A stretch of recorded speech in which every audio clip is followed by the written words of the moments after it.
ఒక పత్రికలో హైలైట్ చేసింది. కారు కమలం పొత్తు పక్క దోస్తికి సిద్ధమవుతున్న బీజేపీ బీఆర్ఎస్. ఏపీలో ఒక పక్క టీడీపీతో చర్చలు కొనసాగాయి. చంద్రబాబు వెళ్ళారు.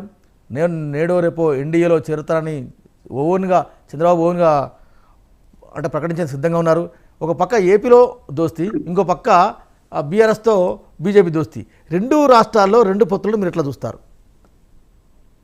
రెండు రాష్ట్రాల్లో రెండు పొత్తులు అంటే ఇప్పుడు తెలంగాణ ఆంధ్రప్రదేశ్ విషయానికి వస్తే బీజేపీ తెలుగుదేశం మధ్య జనసేన మధ్య దాదాపు ఖరారైనట్టుగా కనిపిస్తా ఉంది. అయితే ఇంకా వాళ్ళ మధ్య పంపకాల లెక్కలు ఇతర కొన్ని అంశాలు తేలని కారణంగా దాన్ని ఇంకా బహిరంగపరచలేదు. లేకపోయేట్లయితే ఇంకా ఫైనల్ గా చేయలేదు. ఏదైనా అనూహ్యమైనటువంటి అంశాలు ముందుకు వస్తే అది ఆ పొత్తు ఉంటుందా లేదా అనేటువంటిది కూడా కొన్ని సందేహాలు ఉన్నమాట వాస్తవం.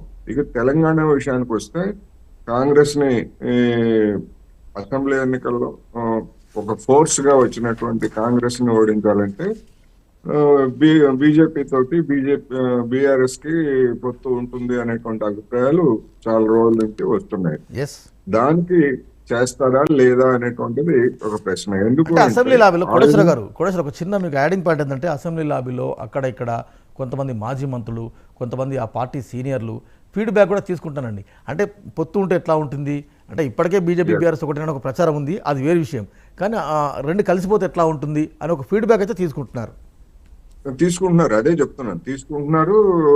కొంతమంది అటువంటి ఇది కనుక చేసి, ఎందుకంటే బీజేపీకి వచ్చినటువంటి ఓటింగ్ శాతంతో చూసుకున్నప్పుడు అది గెలుచుకునేటువంటి అవకాశాలు లేవు.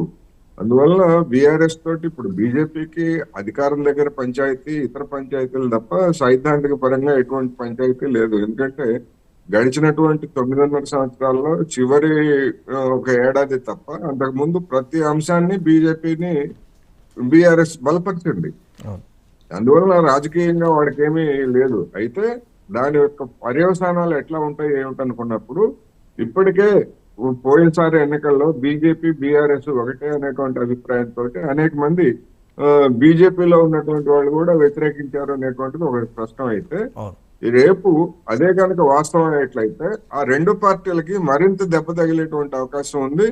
అంతకు ముందు అనుమానించేటువంటి వాళ్ళు కూడా నిర్ధారించుకుంటారు, రెండు పార్టీలు ఒకటే, నిజమే వీళ్ళు చెప్తుంది నిజమే, రాజీ పడ్డారు, కూతురు కోసం రాజీ పడ్డారు, లేకపోతే ఇప్పుడు సీట్ల కోసం రాజీ పడుతున్నారు అనేటువంటి అభిప్రాయం కనుక వచ్చేట్లయితే అది ఆ రెండు పార్టీలకి నష్టమే, కాంగ్రెస్ నెత్తిన పాలు పోసినట్టు అవుతుంది అనేది అభిప్రాయం. కానీ నేను టెంపరీగా బీఆర్ఎస్ నుంచి వలసలు కావచ్చు, తర్వాత ఆ పార్టీ కొంత బ్యాక్ అటు ఒక అడుగు వెనక్కి వేసి ఉన్న నేపథ్యంలో టెంపరీగా ఆ పార్టీకి బీఆర్ఎస్ కొంత రిలీఫ్ అని ఆ పార్టీ వర్గాల ఆలోచన. అది చూడాలి. ఇప్పుడు బీఆర్ఎస్ నుంచి అనేక మంది, ఇప్పుడు ఇంకా కొంతమంది ఇప్పటికే కాంగ్రెస్ వైపు చూస్తున్నారు. రేపు బీజేపీతో కనుక అధికారికంగా పొత్తు ఖరారయ్యేట్లయితే దాన్ని సాఫ్ట్ గా చూపించి ఇంకా అనేక మంది బీజేపీలో ఉన్నటువంటి వాళ్ళు కానీ లేదా బీఆర్ఎస్ లో ఉన్నటువంటి వాళ్ళు కానీ బయటపడేటువంటి అవకాశాలు కూడా లేకపోలేదు. ఎందుకంటే బీఆర్ఎస్ ని వ్యతిరేకించేటువంటి ప్లాంక్ మీదనే బీజేపీ ఒక దశలో బిల్డప్ చేసుకుంది పొలిటికల్ గా.